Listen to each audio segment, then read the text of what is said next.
Good afternoon, good morning, good evening. Welcome back, folks, to another episode of the Takeover Podcast. We have a fire session for you guys today. I've got my good friend Pierre Nadeau with us today. Welcome, Pierre. How you doing today? Unbelievable. How are you? Great. You're fired up. You're always fired up. I was just saying that to you earlier. I mean, like, oh my God, I'm listening to some of your podcasts. I'm like, man, this guy's got some serious energy. I'm gonna have to turn up my game a bit here.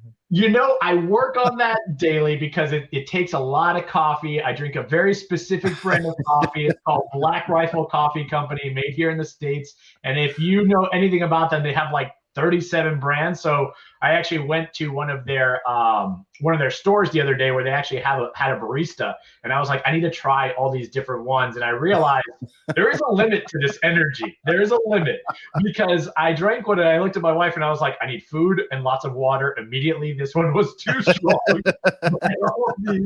So I work on it with a lot of coffee, and I actually just finished my first cup. So welcome to the show, Pierre.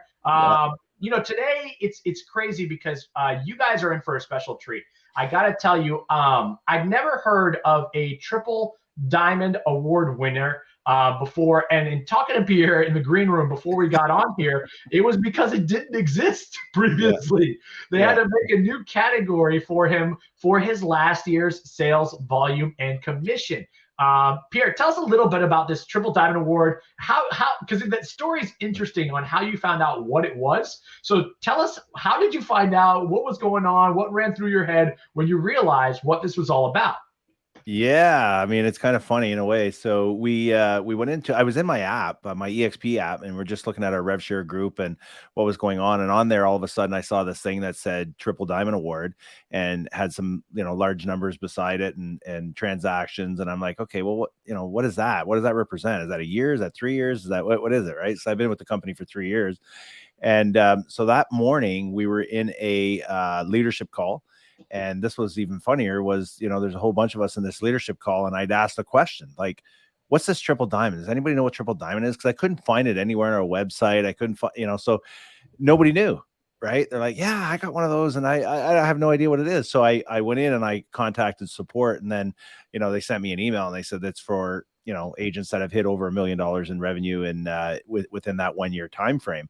And so I was like, all right, well, I put that out on our page, our web page. And afterwards I read everybody started congratulating me. And I was like, oh, that's not why I put it on there. I just wanted everybody to know that that's what the award was for. But meanwhile, I got a lot of congratulations. And then obviously that's how I met you, and which is great. It's awesome. So I gotta tell you, this episode with what it takes to make $1 million in just 1 year, a lot of people, they get into real estate dreaming about this. I mean, everyone thinks it's easy money. They don't realize, what goes into it, the background, the work, the systems, the people. And you've hit a milestone that most people, when they start, this is what they're dreaming about. Tell me a little bit about like when you got started, how long you've been in real estate, and what made you decide to jump into real estate to begin with? Okay, good. So I guess I got into real estate. It was a bit of an accident. We were buying and flipping properties and we were moving a lot. And I remember the last transaction I did, the real estate agent, who was a friend of ours at the time, he made like $20,000. And that was 20 some years ago. And I said to my wife, my God, if this guy can make 20 grand on a deal, I said, think of all the money we could save just on the transactions that we're doing. And plus we'd be able to find all those great deals out there. Right. So I decided to go out and get my license. I was a sales rep prior. And I thought, you know what, if I can go out and make an extra 20, 30 grand a year, that would be nice play money. Right. So of course that got carried away. And my first year in real estate, I did a part-time, and I made about 120,000 my first year. And then I was like, you know what? I think I should do this full time. And I was like, no way. You got a we had benefits. I had a company car. It was comfortable where I was before, but I didn't love it. I didn't love what I was doing. Right. So I decided to, stick it out another 6 months. And then finally the company that I work for actually said to me, hey, this real estate thing's getting out of control. You got to make a choice whether you want to, do real estate or work for our company. And of course, that decision was easy. But I said, listen, my sales are so high with you guys. Everything is great. If you want me gone, make me an offer. So I was getting a little cocky, right? And guess what? They showed up the next week. They offered me a year's salary to leave. And on top of that, they gave me a 6-month bonus to not sign up with the competitor. And I was like, "Oh my God." Like, and my wife's like, "You got the biggest horseshoe up your ass. There's no way, right?" And I'm like, "Yeah, this is all I was planning on leaving anyway." So now I had a year and a half worth of real estate money. So what I did was I lived off of my actual old salary, and then all the money I made in the real estate, I pumped it back into marketing. Everything went into marketing. So then all of a sudden, a year and a half in, everybody's like, "Who is this guy? Where did he come from?" All of a sudden, back then it was the newspaper, right? So we'd have a full page in the newspaper with advertising properties and everything. And so everybody just kind of like, it just got out of control. Right. So that was 20 years ago. So I've been in the business 20 years now, and obviously things have evolved and changed and grown, and I think it's just my competitive nature where as soon as you get to one step, now it's like, what can I do next? What can I do next? What can I do next? Right? So I'm glad that you mentioned several things. One of the biggest things is about reinvesting in your business, right? I think a lot of agents, I think they're one of the key mistakes they make is they don't realize you need to treat this like a real business, right? Yeah. I see a lot of agents nowadays and a lot of newbies, and like I was saying earlier, they get in and they have these dreams, these grandiose dreams of making a lot of money, but then they don't want to sink any money into the business, right? It's like I always tell them, it's like opening up a cafe, right? When you open up the cafe, you have to pay for a lease, you have to sign the lease, you have to order the product, pay for the product, right? And then you start making the sales. And it's the same thing. And a lot of people don't understand the methodology behind reinvesting back in. And then the second thing that I'm really going to notate from what you said is the whole step level thing. Because a lot of agents, they get in and they're already lost. They don't understand what's the first step to begin with. Then they start doing some sales. Then they might hit like top producer in their area, and they don't understand what the next level is, right? There's always going to be a next level that they got to achieve to. So I'm glad that you brought that up. But speaking of levels and areas that you primarily focus on, and seeing that you came from flips, what are you currently focusing on? Like, what's your area of expertise? What areas do you service? Tell us a little bit more about that. Yeah. So I'm in Kingston, Ontario. I've been here, my whole career, my whole life. And that's kind of, I focused on residential for my whole life. Right. Now, 3 years ago, obviously, so I opened my own brokerage. After a while, I worked for a company, built a team. We were doing, a couple hundred transactions a year, and, I'm paying them $100,000 a year to be there. I decided to go open my own brokerage. So I do that for 10 years. I had an independent, ran it like a team model. And, I thought I was doing okay. I thought things were good. I was keeping 100% of the profit. And then, 3 years ago, a good friend of mine reaches out and says, "Hey man, I'm looking at this EXP model. I need your opinion. I don't want anybody locally to know that I'm doing this. Can you just have a look at it, poke some holes in it, tell me if I'm crazy?" And so I thought I was doing a friend a favor, right? So I took a look at the actual model, and I was like, "Oh my God." I called him back up and I said, "Is this in Canada? Like, can we do this in Canada?" And he starts laughing. He goes, "Yeah, I think so. I'll make some calls and I'll find out." Right. And so anyway, so we ended up, really taking a close look at the model. And what we did was I took what I was doing and I combined it with what EXP was doing. And I basically got EXP to look after all of the back end systems, the money, the coaching, all the technology side of things. And then I added my, mentorship and coaching and everything else on top of that. And I think that's why, we've grown, and basically in 3 years, we're 5 times more profitable now. So now I'm actually focusing more on agent attraction and building, a rev share group that's creating some pretty nice passive income. We've got about 500 agents in our group right now. So I went from having 15 agents to 500 agents. I went from working 80 to 90 hours a week to working 20 to 30 hours a week, and doing a lot of stuff like this with a lot of our agents. So now my roles changed a little bit as far as not selling as much, but doing more, helping my agents on my team. I've got about 30 agents on my team here locally. And so helping them, coaching them, trying to, just trying to help people get to that next level, right? Trying to give back a little bit. I was very fortunate in my career. I had a lot of good mentors and whatever. But when I started in my career, for the first 5 years, I didn't have a coach. You talked about, pumping back into your business. I didn't have a coach because I was just cheap and I thought I could do it on my own. But I was like, you know what? After 5 years, I threw so much mud on the wall and wasted so much money. I decided to get myself a coach. And at the time, it was the number one Remax guy in the world. And I thought this guy can teach me how to build a team. He can teach me how to, run things. And he did. And he did. And I spent 7 years with him, and my business went through the roof. As soon as I had somebody that got me systemized, got me on track, got me spending money on things that would actually generate business and be able to track my business went through the roof. And that was, big game changer for me. So yeah, definitely reinvest in your business. That's for sure. So you mentioned you have a leads team of about 30 agents. Mhm. What does a week look like with them? I know that you said that you're enjoying life now versus working 90 hours a week, right? So tell us about like lead sources, systems, like what do you have implemented? Because obviously, to get to this level, obviously you're running a team at an efficiency level that's not common by any means. And this is coming from watching Veronica Figueroa on a regular basis and seeing how her team runs with Karen Witt and all the systems she's got. So tell us about like what your average week looks like running that team. What lead sources are you working on and systems that you've got? Yeah.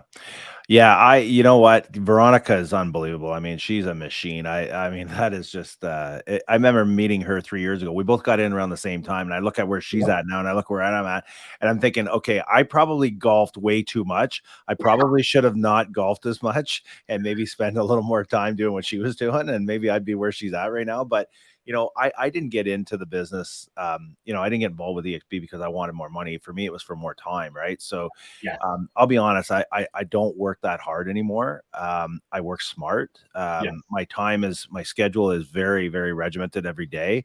And, the first thing that goes into my schedule every week is 3 rounds of golf. Right. My schedule is booked 2 weeks in advance. The golf goes in first, and I go to the gym every single morning. And and if I'm not there first thing in the morning, then it's later on in the evening. But my day consists of basically, I'm on the phone. I'm on the phone, pretty much all day. Now, when I say that, it's 5 or 6 hours a day. It's not like, 10 hours, 12 hours, 14 hours a day like I used to do, right? And come home at 10, 11 o'clock at night, Yeah. with having one meal during the day. So, it's very, that I've decided in the last 3 years that, your health is very important. So that's why I've now focused on, doing something for myself, which is health, which is the gym in the morning. And then obviously golf, 3 to 4 times a week. So I played over 100 rounds of golf this year. This winter, I'm going to go to Arizona. I'll work from there.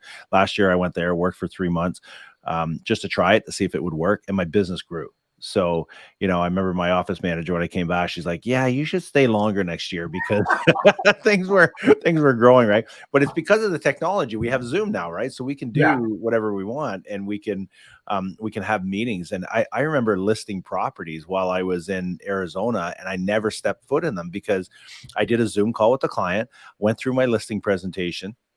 And, I said, this is what my team's going to do. And they're going to come in, they'll do the measurements, the videos and everything else. And he's like, okay, cool, let's go. So then we send the documents through DocuSign, they sign up, and away we go. Right. And I remember having a guy negotiating a commission with me last year, and he was a repeat client. And it's kind of a funny story because he says to me, he goes, you know what? He goes, you got to give me a bit of a break. He goes, the house is going to sell in a week. You're going to make 30 grand, and you're not even going to step an effing foot in the house. Like, give me a break on this one, right? And I was like, he goes, think about it, call me in the morning. And I get off the phone and I said to my wife, you know what? He's right. I'm not even going to step foot in the house, and I know it's going to sell in a week. And it was a $1.9 million, sale, right? We listed at 1.6, we sold at 1.9, and it did sell in a week. So I did I did give him a break, right?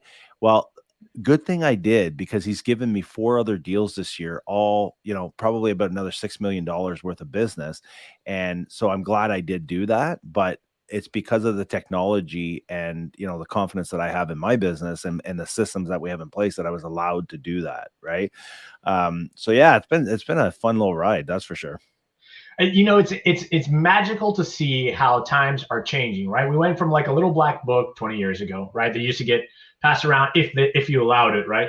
And now we don't even have to step foot in order to get this stuff done. It's incredible. I'm actually selling a property down in South Florida in Tamarack, and it's like 3.5 hours away. And I remember the buying agent, she goes, "Oh, well, I'll just drop this paperwork off by your office. Where are you?" And I was like, "Okay." What? And she's How like, old are you? she goes, are you not from here?" And I was like, no, I'm from there. Obviously, I have a 954 phone number. That's why Yeah. I have both MLSs, right? Yeah. And between all these apps with remote showings, I remember recently, because I drive a pretty big truck, and somebody asked me, they said, "Oh, what are you getting 16 miles to the gallon?" I said, "I wish." Yeah. And Yeah. I Right. realized it was actually cheaper to pay someone out in a specific area to go and show these houses for me, right? So I've had Yeah. clients before that I've closed deals with that I physically never met until the closing day, because if you're going to show 3 houses 5 hours away from me, I'd rather do it efficiently, right? And have somebody Absolutely. locally go and Yeah. take care of that. So I'm on the same. I think COVID really was a blessing in disguise, because it really taught us how to be more time efficient and more effective, with what we're doing. And that's why I say I'm working smarter now, is that I'm allowed to do those things. Now, saying that, if I'm a brand new agent, I'm probably not going to be doing that, because I Yeah. need to establish myself. But now that I've been in 20 years, it's allowed me to be able to do some of those things, right? So and I've surrounded myself with some amazing people, right? I've got a team that's been with me for a long time.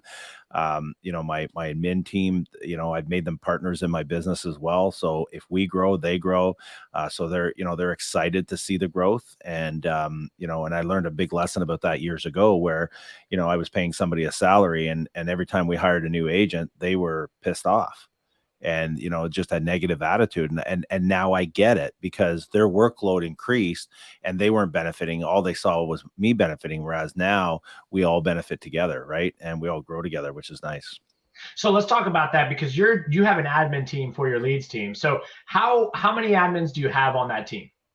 So I've only got three. So Okay. I've got an admin person that kind of looks after, uploading listings and things. And in Canada, I think it's less of a process than what you guys go through in the US. Mhm. But we do, she uploads all the listings, she manages the agents. When we onboard new agents, she's in charge of training them, and kind of, we've got a follow-up system in place. We use a Trello board.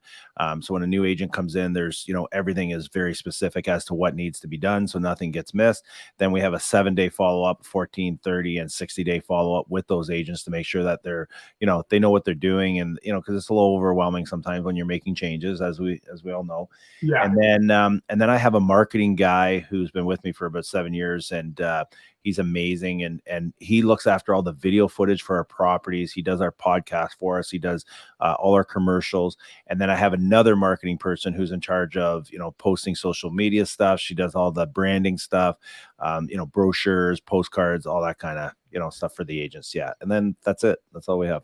So that system is really neat. And I don't think people really understand what it takes to get here, right? To get to this level of sales. And a lot of people think they just do it on their own and it's just magic, right? And that's not how Yeah. this works. There's systems, there's people in place in order to get there. No one ever got to the top by themselves. If they did, they're either lying to you or they stole from everybody on the way up, right? That's what I always tell people. But let me ask you this: what do you think, besides an admin team, that you do differently that gets you to that level, right? That separates you from everyone else? Or on the reverse side of that question, what do you think agents are doing wrong to not get to that level? You know what? It's work, right? I mean, I'm not the smartest guy in the room. Never have been. I just, I barely made it through high school, right? But what I learned early is that I put myself in rooms with better people, and I put myself in situations where I can just copy what everybody else is doing, right? So if I see somebody that's successful, then I'm just going to follow their systems. I'm going to take them, copy and paste, right? I'm not all about reinventing the wheel. I mean, I've got agents in my organization that are, they want to change everything. They want to, and I'm like, why would you create that headache for yourself when these people have already figured it out? They've already made the mistakes. They've already spent the money. So why don't we just copy and paste what they're doing? Right. So I think that there's so many people out there, real estate agents, that try to reinvent the wheel, and they overthink everything, right? So instead of overthinking and making sure everything is perfect, just implement it and do it. right? Go and do the work, right? So many people want my paycheck, but they're not willing to do the work that I do. They're not willing to make 20, 30, 40 calls a day, right? I'm 20 years in the business. I still do 3 coaching calls a week personally for myself. I still make, hey, I'm probably making 30 to 40 calls a day. And the calls that I'm making are not maybe for listings right now. They're maybe more for, talking to real estate agents, following up, helping people. But it's still the same work. It's just for a different type of listing. Right. So you got to do the work, man. Like the period. I see that. It's funny because Gil was mentioning this week we were on our council call because we have a council for our whole alliance. Yeah. And there's like 2,200 of us, and Oh, so on the council call though there's only 7. So but we're sitting there and he actually mentioned that. He mentioned the fact that his belief was that he goes, I bet none of your agents, he goes, because I know none of mine can sit there and actually do the work and make the phone call after call after call without a rotodialer, right? Yeah. For an hour straight. And it was funny because I said, challenge accepted. I said, because I have 4. And it was crazy. And it dawned on me because I thought to myself, I've got 200. So why is it that only 4 came to mind, right? And even 4 was amazing. But I immediately was like, I'll take that challenge. I'll put these 4 up against that challenge. And I guarantee they can knock it out because they understand the work ethic. But how many times have we ran into people where an agent where they come in and they're all excited, they're all hyped, but then you add them to the team and then, they're not making the 20, 30, 40, even 100 phone calls a day. They're sitting there, they make one, then they go and take a coffee break. They make another one, then it's lunch. And lunch is not 30 minutes and now it's 2 hours. And then they come back all tired because they've had too many carbs for lunch and you're not getting the work done. Or they're on Facebook and then they go to here and then, there's an email. I'm going to answer that. Like, it's just, squirrel. There goes the squirrel, right? So I just let one go recently, and she came to our team from another team, and it was funny because she was complaining about the other team, and she didn't get the lead, she didn't get this, she didn't get that, whatever. And I said, okay, listen, I said I'll take you on, but this is my process. Okay, you've got to take the training. All right, there's 13 videos that you got to watch that involve the training for KV Core. You've got to take that, right? And then once you're done that, let me know. Then you got to do the 90-day boot camp. We have a boot camp in Canada, so we have a 90-day boot camp. So you got to take the 90-day boot camp. And then I said, when you're done the first one, tell me, and then I'll get you to the next one, and then you'll do a third one. And once you're done the third one, I'll start giving you leads. No, she just wanted leads. Yeah. She's like, okay, no, I don't have time to do all that and everything else. I said, well, there's no point in me sending you leads because I'm going to waste my money. Mm-hmm. I'm going to give you these leads. You're not going to know what to do with them. You're going to call them once, maybe twice. They're not going to answer their phone. And then you're going to drop them. You're going to go to the next one. And I've just wasted money for nothing. Yeah. Right. So if you don't know what to do with them. So again, not willing to do the work, but just wanted the result. So that's like going to the gym every day. Right. And sitting on your phone and not working out and going, geez, I didn't lose any weight or I didn't build any muscle. Right. It's like, it's not going to happen. I recently saw somebody that he specializes in sales training and tactics. His name is Alex Hamorzi, and he is phenomenal. If you ever get the chance, look him up on TikTok.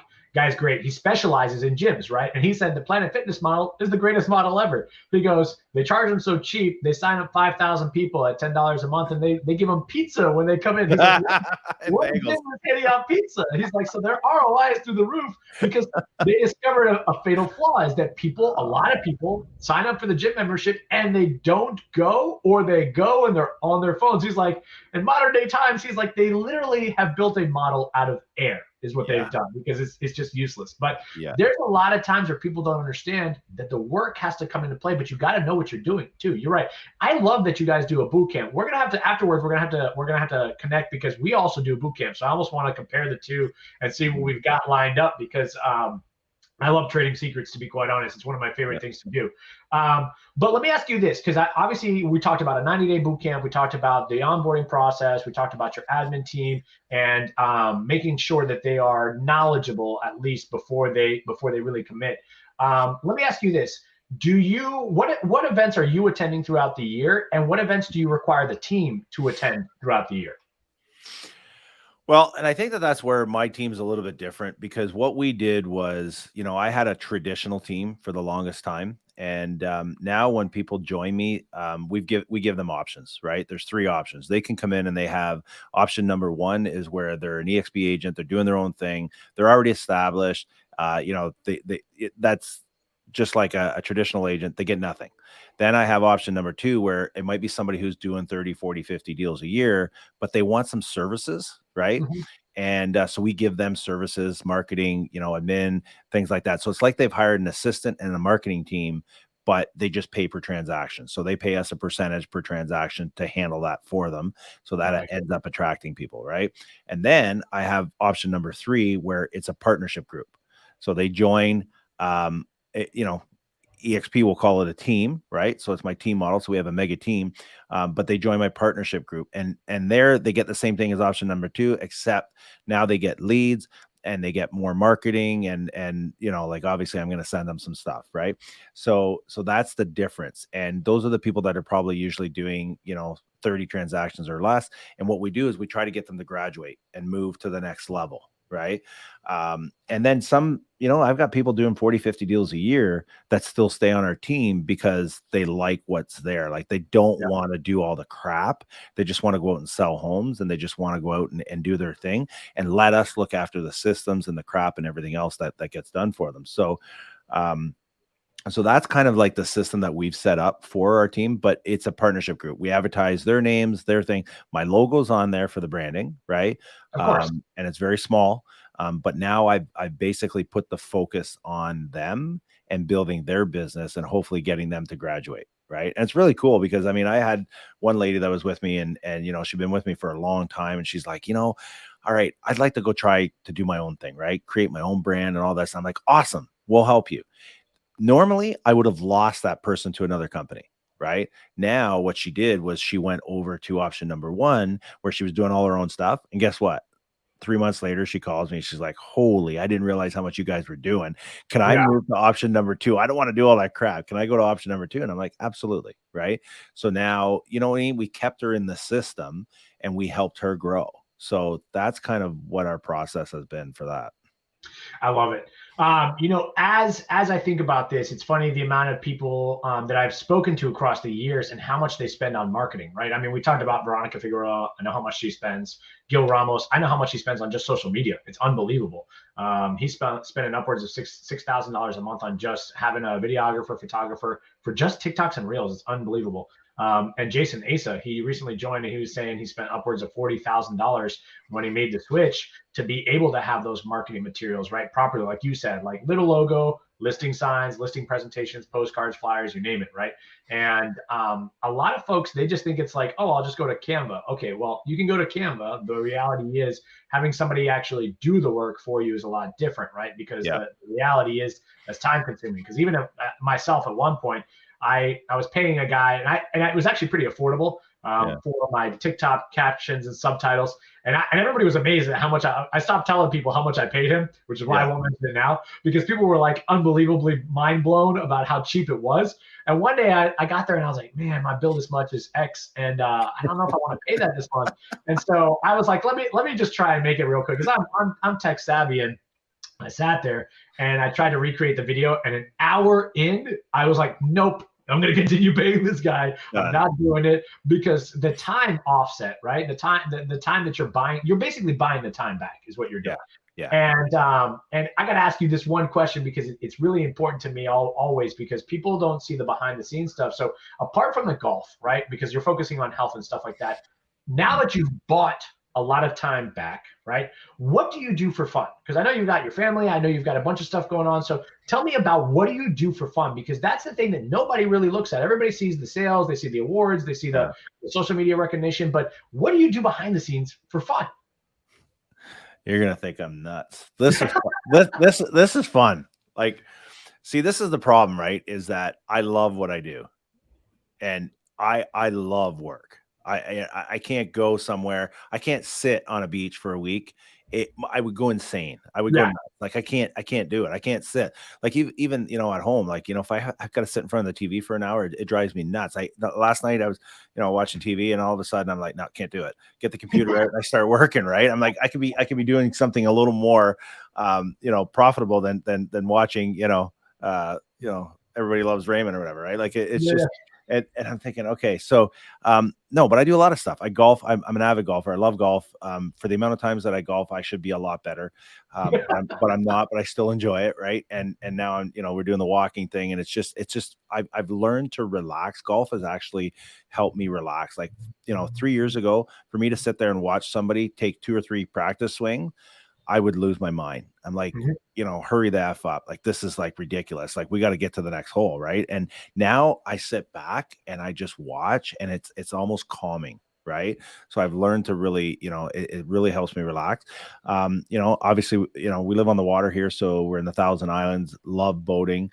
So I do that with the family. And of course, in the wintertime, Arizona, like, it's just, we spend our winters in Arizona now. And we started investing in properties down there, which is really cool. I started saving up my rev share money. And the first time I saved up, I bought a house, and we bought a house down in Arizona, and then, saved it up again. We bought another one. So that's our goal, is to just put our rev share money aside and then just keep buying properties. Right. So I like the way you look at it, because you just look at it as like a bonus versus like other people who put it in their revenue and income. And I like that thought process, because it's almost like, it is a bonus. People need to realize that your commission is X, your rev share is Y, your stocks are W, right? And so it's one of those things that they're all bonuses. I love that you bought the house, because first thing I did with one of my when I saved up some of the stocks and it really exploded, was I bought my truck. And it's funny, because to this day, still never paid for the truck. And I bought a boat. Yeah, you bought a boat. When the stocks went through the roof, they were like $160 some. Yeah. I'm like, I was looking for a boat. I'm like, how cool would it be if I pulled out my stocks and bought a boat? And then I'm like, and I still tell the story, right? EXP bought me a boat. Yeah. I spent hundreds of thousands of dollars. Like, I think I figured I spent about $700,000 when I was at my old company in fees and everything else. And I'm thinking, how many boats did I buy the owner? Right. Yeah. The owner never bought me a boat or a car, but I'm guaranteeing you, I bought him a ton. Right. So I bought the boat, paid cash for the boat with my stocks. So it's kind of like, we call it EXPI Island time. Yeah. Well, I gotta find out what my sister-in-law named hers, because she did the exact same thing. She's like, oh, I bought it with stocks and rev share, and I was like, good for you, I bought the truck instead. But this has been an amazing podcast, and it's so funny because we don't do this enough. So we're gonna have to bring you back on the show, because I know that you and I just in the green room, people won't see this or hear this, but we actually probably should have recorded the green room too, because it was great. That was more for me though, man. That was but it's so value add. Value add. And I think I'm gonna start recording the green room as well, just because it makes sense. Because I think that some of the stuff I'm gonna say right now is that for those of you listening or watching in, is that you missed a lot. A lot of higher level of discussion in the green room. And so stick around for these, because the reality is we're gonna have Pierre back, because this is so good. He and I can go on for another hour if we really wanted to. But let me leave with this, Pierre. If you were to recommend one thing to a brand new agent starting out right now in today's market, what would you recommend to them? Like, what's the number one thing they have to do to succeed? Get a coach.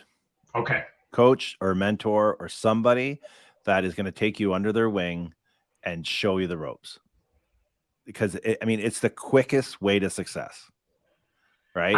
I gotta say, I've never had anybody give that answer, which is great. That's a first, and I've heard it more and more consistently recently.